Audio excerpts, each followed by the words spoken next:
Hello. देखो मेरे प्यारे बच्चों, एक क्वेश्चन हम लोग प्रिज्म का देखे थे, स्नेल का लॉ जिसमें होता था।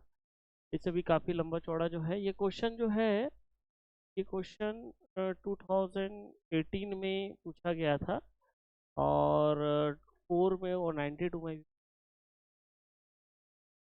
इम्पोर्टेंट है ये है। 2018, 2004 और 92।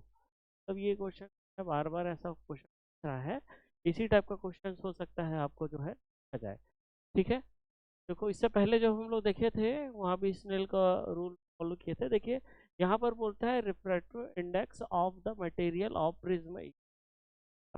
मतलब यहाँ बोल रहा है का वैल्यू जो है क्या बोल रहा है, √2 का बोल रहा है। म्यू का वैल्यू जो है रूट बोल रहा है।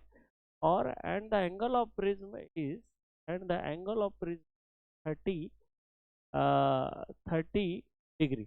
एंगल ऑफ प्रिज्म की मतलब कि एंगल ऑफ ए के बारे में बात कर रहा है, 30 डिग्री, है ना। One of the two refractive surface, मतलब दो रिफ्रैक्टिव सरफेस है of prism is made a mirror inward.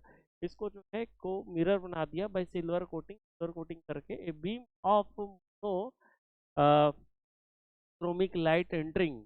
तो मोनोक्रोमिक लाइट के एंटरिंग करेंगे प्रिज्म में, the other face will retrace its path after a reflection from the silvered surface। Silver surface से reflection के बाद if angle of incidence on the prism is, मतलब कि आई को वो एग्जाम में पूछ रहा है, एग्जामिनर जो है आई को पूछ रहा है।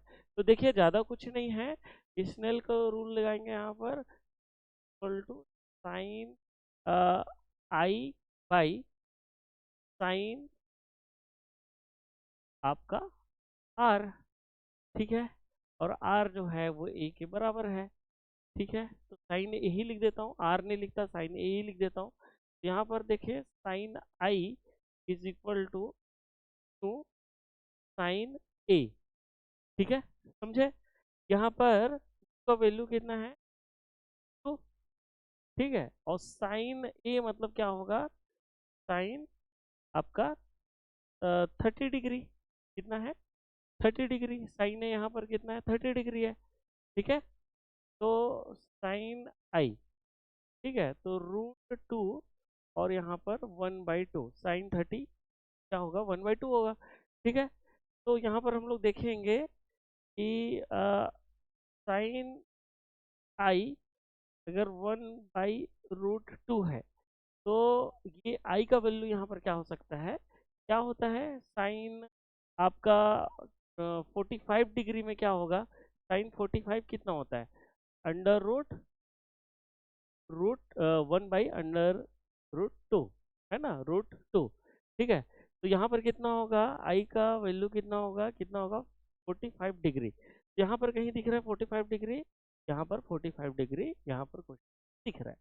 ठीक है, तो इस तरीके से क्वेश्चन बनाने हैं, और भी क्वेश्चन जो लोग बनाएंगे तो हमको और समझ में आएगा। ठीक है, एग्जाम में ज़्यादा दिन बचा नहीं है। ठीक है, तो देखिए अब ऐसे ही कुछ छोटी चीज़ें जो हैं, ज़्यादा पूरा चीज़ तो नहीं समेटा जा सकता। ठीक है, जो फिजिक्स प्रॉपर पढ़ा ही नहीं है इसके लिए जो है ये क्वेश्चन तो बना रहा हूँ मैं। अदरवाइज जो है, जो प्रॉपर तरीके से जो साल भर पढ़े हैं उनके लिए तो कुछ कुछ जैसा काम करें। ठीक है, तो ऑल द बेस्ट नेक्स्ट